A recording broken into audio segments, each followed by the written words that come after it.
Do you guys remember back in, I want to say March, there was announcements and talk of the Halloween series, Michael Myers moving from the big screen to television.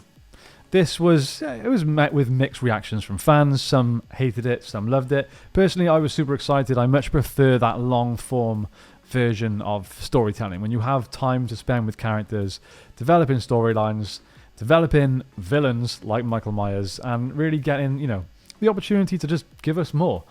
I was one of the few... no, let's reword that. I think I was one of the many that was disappointed with how the Blumhouse trilogy ended. Halloween Ends was... well, it sucked, let's be honest. So it's kind of left me with a little bit of a bitter taste in my mouth. So this morning I was thinking, oh yeah, what about the Halloween show? This was announced... was it last Halloween? I want to say the news was, I think, about March. So what we'll do is I'm just going to have a little Google. We're going to go around some websites, see if we can find any news, and we'll have a look at this together. And I'll just kind of share my thoughts with what we find. There's a few websites here. Let's look at Screen Rant. What does Screen Rant say? So Halloween TV show confirmation and everything we know. So this is what we kind of want. We want to know everything. So they plan to reset the Halloween franchise by centering on the original films. Characters departing from recent movies. Yep, we know that. Miramax secured the TV rights to the Halloween franchise and aims to connect the TV show to the original film only. The new Halloween TV series focuses on side characters not explored in recent adaptations, while leaving behind the Blumhouse trilogy. Okay. Straight off the bat from that, my first thought is which characters? Because the majority, in some form or another, have been focused on in Halloween movies, whether it be Tommy Doyle, whether it be more Laurie, because we've had enough of her. Yeah, I just don't know. There's not that many characters in the original that can really be focused on a great deal more than they already have. I don't want to see yet another version of a grown-up Tommy Doyle. We already had Paul Rudd in Halloween 5, I want to say, Return of Michael Myers.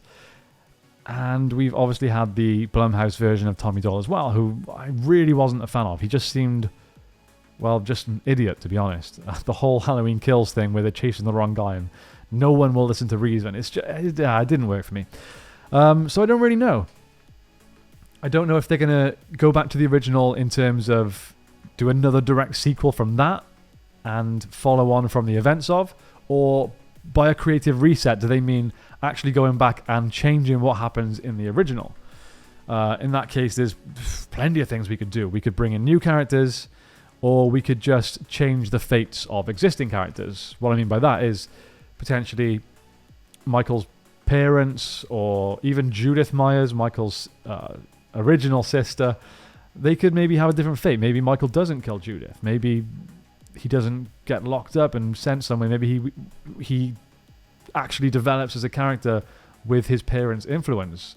Who knows? Whether or not Laurie will be involved and whether or not she will or will not be a sibling to Michael is another story. But I guess we can just... I guess we just have to wait.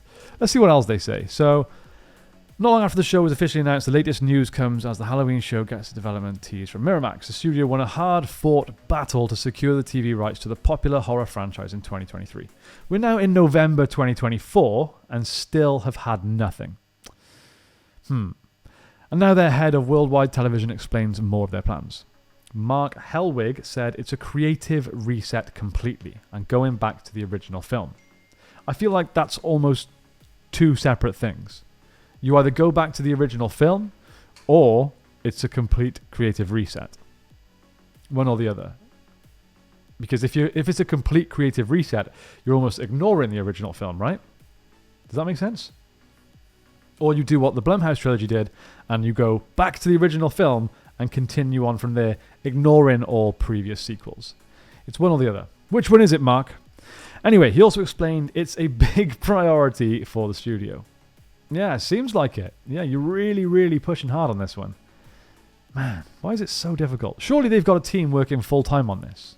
And with something like Halloween, it's not as, surely as complex as, I don't know, a Game of Thrones, or for all its sins, even like a Rings of Power, where there's a lot more pressure, surely, from studios and higher ups and, you know, rights holders and all these things. I can't imagine Halloween is quite as complex to deal with in terms of a property, an intellectual property, as those. So surely a year and a half plus is more than enough time to at least get, you know, a pilot script locked down or wherever it may be. I really don't understand the delays. Anyway, Miramax is currently in the process of locking down creative personnel to helm the show, and no names have been attached yet.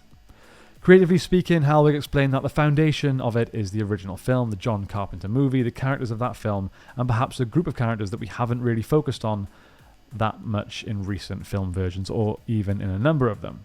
It's unclear what that means, since most of the legacy characters from 78's Halloween have been explored in recent Blumhouse movies. So that's exactly what I said. It's a difficult thing to really, I guess, work out what they're trying to say when most characters have been explored in some way or another.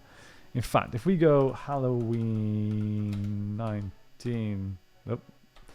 new keyboard, sorry, getting used to it. If we just take a look at like the Wikipedia or something and look at the cast of characters, who could we really take? Donald Pleasence as Sam Loomis. Now, we're obviously more than likely going to get a new version of Sam Loomis, whether it's going to be a different take closer to maybe the Rob Zombie version, or whether they stick with the absolute lunatic that was Donald Pleasence. Who knows? Jamie Lee Curtis, I mean, she's definitely not going to be involved, but whether her character Laurie will be, I don't know. I feel like you can't go back to the original and not make Laurie a key part of it. Very difficult. Michael Myers will obviously be involved. Annie, again, depends on her involvement, whether they're going back as a full creative reset or whether it's a continuation of the original, because most of these are pretty dead. Linda Vanderklok, Sheriff Lee Brackett, Lindsay Wallace, Tommy Doyle. Yeah, I mean, most of these were just killed off or have already been explored. You have to get down as far as like these sort of characters where maybe you could just change what happens to them. What else have we got? Fangoria? Miramax's Halloween series is going back to the original film. It's just the same stuff. Nothing has been released since March this year by the looks of it. Is this year? Yeah, March 8th, 2024. Yeah, it's the same quote. There's just nothing. I really don't know what to tell you guys. Look, you came here for news. So did I. It looks like there isn't any, but what we can do is discuss what I would do if this was my project, or at least what I want to see. There's no point in talking about what I would do because I'm very far away from having that sort of I want to say skill set. I'm a filmmaker, but you know what I mean. It doesn't. No one cares what I would do, but what I want is another thing. So the thing with Michael Myers, and something that the sequel movies have in some eyes done well and in others done poorly, is they've put a strong focus on kind of staying with Myers, if that makes sense. It doesn't. Let me explain. So in certain sequel movies, let's take 5 for an example. I think it's 5, it could be 6, I get those mixed up. Where at the end of the previous movie, Michael Myers has been shot, he's been thrown into a tunnel thing, and they throw some dynamite in, and we're like, okay, he's dead now. And then in the following opening scene from the following movie, it shows him crawling out of this tunnel and then swimming down a river and surviving. These sort of things I feel like we don't need to see with a character like Michael Myers. His appeal is the fact that he's a mystery. He is evil personified. He is the boogeyman. As soon as you start spending too much time with the character, I really feel it takes away a lot of the horror element. And that's something that the sequel trilogies really suffered from. Too much time with Michael. Now, Michael Myers is my absolute favourite horror slasher character of all time. I have a Michael Myers tattoo. You can see by the masks above me and the figures, I'm sure. I'm a huge fan. I obviously want to see a lot of Michael. But I think in terms of storytelling, the more time you spend with a character like this, the less mysterious and horrifying they become. So for me, it's really important to have a strong foundational cast of characters that we're happy to spend lots of time with and get to learn more about them and develop them as characters, because that's where our time should be spent. We should get to really know and care about them so that when Michael Myers, the shape, the boogeyman, does appear, it actually means something to us. And we're not just like, oh, there's Michael again. Now he's driving a car and going for a swim and walking his dog. It just takes away from it. So I'd rather him be this hidden element that is in some way terrifying everybody from the shadows. No one quite knows who or what he is. Because, again, at this point, if they're going back to the original, then he is not this legendary, terrifying serial killer. He is the Shape. He is nothing. And I think that's an opportunity to do what the other films failed to do. And that's focus more on the characters that should be the victims and make us care about those, rather than just showing us what Michael Myers is doing. That was a really long-winded way of explaining that. But I think, for me, the essence of the show needs to be that. I don't know, I'm not a creative genius, and there's a reason why I have not been selected to write these sorts of projects. So let me know in the comments what you think would make a good Halloween TV show. I mean, when they first announced it, I was wondering if they'd even stick with Michael at all, or whether they'd go back to a Halloween 3, Season of the Witch kind of vibe. Because at the end of the day, that film has become a horror classic and does have a pretty cult following. So, I don't know, maybe there's lessons to be learned there. Maybe Michael isn't always the answer.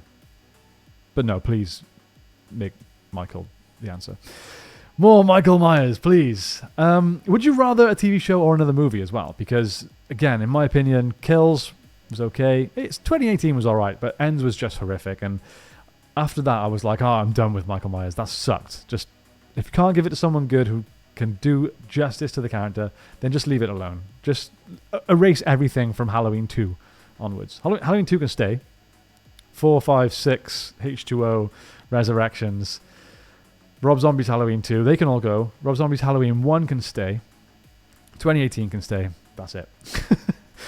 Oh boy, what a messy, messy franchise.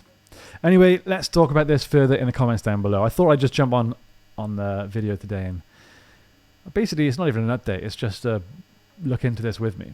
No more news, unfortunately. If there is any news at any point, I will update you guys as soon as I can. But for now, we just have to keep waiting. Thanks for watching, guys. Have a good one.